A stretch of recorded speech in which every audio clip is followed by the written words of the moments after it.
Today's topic is how to take your nonfiction writing up a notch. If you've got 5 minutes, I've got 5 tips for you to improve your nonfiction writing.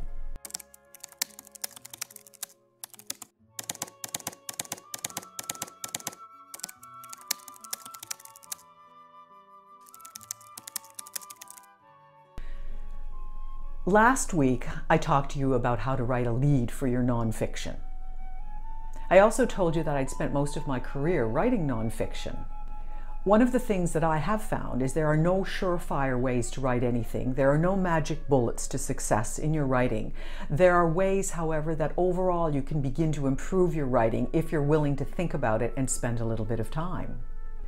I want to talk today about some of those techniques, and I also want to tell you, by the way, that these are the kinds of things that will also help fiction writers.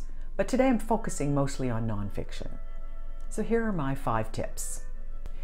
Number 1, when it comes to nonfiction writing, is you should start with clear objectives. What do I want to say? Why do I want to say it? And who do I want to say it for? This begins your thought process right in an organized way right from the start and will improve your writing as you move forward.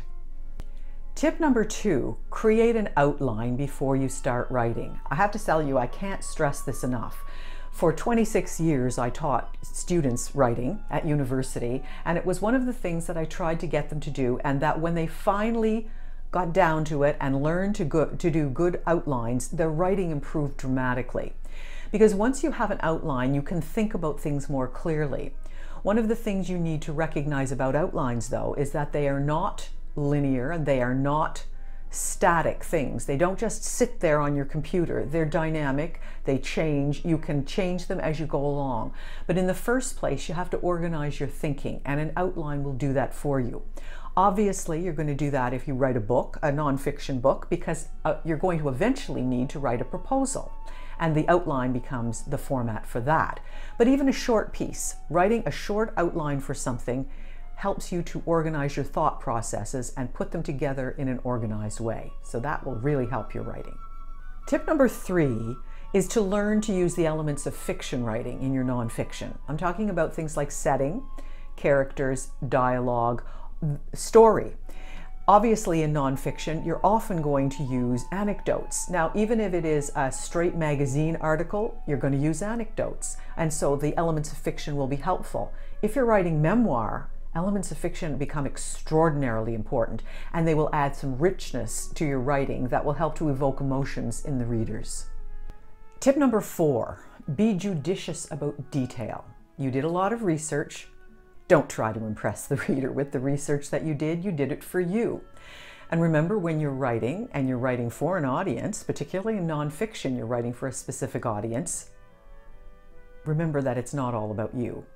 And I would also suggest that this is a really important detail for fiction writers who do a lot of research. For example, historical fiction, you do a lot of research. You don't want to have so much detail about the research that it looks like a nonfiction book. Tip number 5, rely on strong nouns and verbs. What I'm talking about are things like not using weak nouns or weak verbs that require you to have a modifier, that require adverbs, for example, or adjectives. If something was very funny, it was probably hilarious. I've used that example before. If you say the movie was good, or the movie was very good, or the movie was quite good, what you really mean is something else. Was the movie satisfactory? Was the movie excellent? Was the movie fantastic? Was the movie wonderful? Pick a word that is much stronger than the movie was very good. Well, that's it for me for today. Those are my 5 tips to help improve your nonfiction writing and possibly even your fiction writing. Now, I need to take some of those and I need to go to the manuscript that I'm working on right now and put them to the test. Talk to you next time. Subscribe to Write, Fix, Repeat, and maybe I can help you improve your writing knowledge and skills. 5 tips at a time.